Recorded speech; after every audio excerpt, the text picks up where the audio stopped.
আপনি যখন সালাত আদায় করছেন তখন বারবার আপনার মনোযোগ বিচ্ছিন্ন হয়ে যাচ্ছে, আপনি ফোকাস থাকতে পারছেন না, বারবার ডিস্ট্র্যাক্ট হয়ে যাচ্ছেন।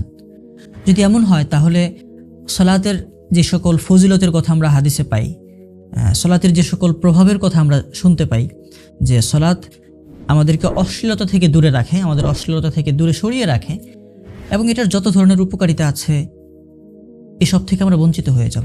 কারণ এই সব কিছুই মূলত সালাতে আমরা কতটা ফোকাস ধরে রাখতে পারছি এবং কতটা খুশু হুজুর সাথে নামাজ আদায় করতে পারছি, একাগ্রতা এবং বিনয়ের সাথে আদায় করতে পারছি, এটার সাথে সম্পৃক্ত।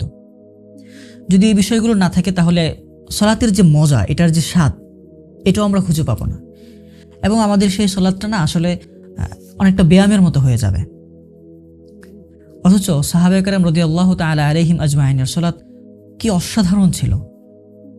উম্মে সালামা রাদিয়াল্লাহু আনহা বলেন যে রাসূল সাল্লাল্লাহু আলাইহি ওয়াসাল্লামের সময় লোকদের সালাতের অবস্থা এমন ছিল, ওনারা যখন সালাত আদায় করতেন তখন তাদের দৃষ্টি দুই পায়ের স্থানকে অতিক্রম করতো না, এতটা একাগ্রচিত্তে তারা সালাত আদায় করতেন।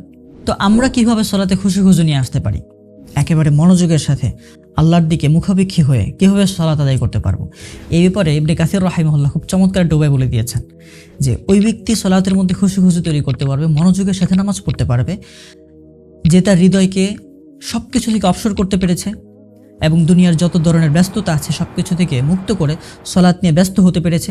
এক কথায় সবকিছুর উপরে সে সালাতকে প্রাধান্য দিতে পেরেছে।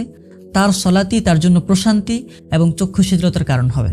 তো কথা হলো, এর পরেও যদি কারো সালাতে মনোযোগ না আসে, কেউ যদি তার পরেও সালাতে ফোকাস ধরে না রাখতে পারে, তাহলে তার জন্য করণীয় কি? এই ব্যাপারে রাসূল সাল্লাল্লাহু আলাইহি ওয়াসাল্লাম খুব সুন্দর এবং অসাধারণ কার্যকরী একটা উপায় বলে দিয়েছেন। তিনি বলেন, উযকুরুল মাউতা ফি সালাতিক, সালাতের মধ্যে মৃত্যুর কথা স্মরণ করো। কেন মৃত্যুর কথা স্মরণ করব?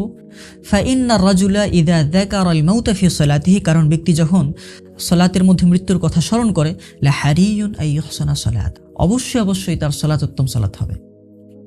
এবং সে কি করবে? অসাল্লা সালাত রাজুলিন, এমন ব্যক্তির মতো সে সালাত আদায় করবে, লা ইয়াযুন্নু আন্নাহু ইউসাল্লি সালাতান গায়রাহা, যে বিশ্বাস করে যে এখন যে সালাত আদায় করছে এরপরে সে আর সালাত আদায় করার সুযোগ পাবে না। যদি এরকম করা যায় তাহলে আমরা সালাতে পরিপূর্ণ মনোযোগ ধরে রাখতে সক্ষম হব। আসলে যদি যে সালাতের মধ্যে আল্লাহর প্রতি মনোযোগ না থাকে, খুশু না থাকে, নম্রতা না থাকে, সেই সালাতের আসলে কতটুকু ফায়দা? মানুষ ছাড়া অন্য যত জড় পদার্থ, পশু পাখি আছে, তারাও আল্লাহ সুবহানাহু ওয়া তাআলার দিকে কতটা মনোযোগী হয়ে থাকে এবং তাকে কতটা ভয় পায়, এটা মুজাহিদুর রাহিমাহুল্লাহর একটা কৌল থেকে, তার একটা কথা থেকে আমরা জানতে পারি।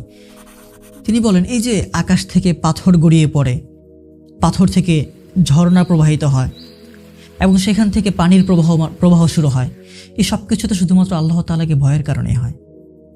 আমরা যদি রাসূল সাল্লাল্লাহু আলাইহি ওয়াসাল্লামের দিকে তাকাই, তিনি নামাজে কতটা খুশুর সাথে নামাজ পড়তেন, অবাক হওয়া ছাড়া কোনো উপায় নেই। সুবহানাল্লাহ। এক সাহাবী বর্ণনা করেন যে আমি রাসূল সাল্লাল্লাহু আলাইহি ওয়াসাল্লামের কাছে আসলাম, তখন তিনি সালাত আদায় করছিলেন। তখন আমার কাছে মনে হলো যে পাতিলের শব্দের মতো কি যেন শব্দ হচ্ছে, কিন্তু ভালো করে খেয়াল করে দেখলাম যে রাসূল সাল্লাল্লাহু আলাইহি ওয়াসাল্লাম আসলে কান্না করছেন সালাতের মধ্যে। কতটা ভয়, কতটা একাগ্রচিত্ত এবং কতটা মনোযোগের সাথে নামাজ পড়লে এরকম হওয়া সম্ভব। এই জন্য আসলে আমরাও যদি আমাদের সালাতকে সুন্দর করতে চাই, আমরা যদি মনোযোগের সাথে সালাত পড়তে চাই, তাহলে আমাদেরকেও সালাতের প্রতিটা হক একদম যথাযথভাবে পালন করতে হবে। আমাকে খেয়াল রাখতে হবে যে আমি যে সিজদা করছি, আমি যে রুকু করছি, আমি যে দাঁড়াচ্ছি, আমি যে বসছি, এই সবগুলোকে একেবারে যথাযথভাবে হচ্ছে কিনা। মানে এমনভাবে নামাজটা আসলে পড়তে হবে, এমনভাবে সালাতটা আদায় করতে হবে যেন আমি সরাসরি আল্লাহকে দেখছি, অথবা আমি আল্লাহ সুবহানাহু ওয়া তাআলার সামনে দণ্ডায়মান, আমি তার সামনে দাঁড়িয়ে আছি। এমন যদি হয় তাহলে সেই সালাত এর মনোযোগ, সেই সালাতের একাগ্রতা কোন পর্যায়ে যাবে। কিন্তু আমাদের সালাতের অবস্থা আসলে খুবই ভয়ানক। আমরা সালাতে বিজনেস ফাইন্যান্স নিয়ে চিন্তা করি, তাড়াহুড়া করি, উদাসীন থাকি, শুধুমাত্র আমাদের বডি উপস্থিত থাকে কিন্তু আমাদের মন বিক্ষিপ্ত হয়ে যায়, পৃথিবীর সব জায়গা দৌড়াদৌড়ি করে। অথচ রাসূল সাল্লাল্লাহু আলাইহি ওয়াসাল্লাম সাহাবী হুযায়ফা বিন ইয়ামান রাদিয়াল্লাহু তাআলা আনহু বলেন যে তোমরা নিফাকের খুশু থেকে বিরত থাকো। জিজ্ঞেস করলো যে নিফাকের খুশু আবার কি? তখন বলা হলো, তিনি বললেন যে নিফাকের খুশু হচ্ছে, ধরো তুমি এখানে দাঁড়িয়ে আছো, তোমার শরীরটা এখানে আছে, খুব বিনয়ী দেখাচ্ছে, কিন্তু তোমার মনটা আসলে অনেক বিচ্ছিন্ন, মনটা অনেক অমনোযোগী, এদিক সেদিক ছোটাছুটি করছে। এই ব্যাপারে খুব বেশি সতর্ক থাকো। সালাতে এই যে আমাদের এত উদাসীনতা, এটা দূর করতে হাসান রাহিমাহুল্লাহর একটা সতর্কবার্তা আমাদের রিমাইন্ডার হিসেবে কাজ করতে পারে। তিনি বলেন, যখন তুমি নামাজে দাঁড়াচ্ছ তখন তুমি চিন্তা করো যে তোমার রব তোমাকে দেখছেন এবং তুমি তোমার রবের কাছে জান্নাত প্রার্থনা করছো, তুমি তোমার রবের কাছে জাহান্নাম থেকে মুক্তি কামনা করছো। কিন্তু সেই মুহূর্তে তুমি উদাসীন হয়ে আছো মানে কি? তুমি তোমার রবের কাছে কি চাচ্ছ তুমি নিজেই জানো না। এই জন্য সর্বশেষ আল্লাহ সুবহানাহু ওয়া তাআলার কাছে দোয়া করব, অন্তত রমাদানের বরকতে যেন আমাদেরকে এই সালাতে মনোযোগী হওয়ার তৌফিক দান করেন। আমিন। Level up this Ramadan. Discover your better version with us at Revive Yourself.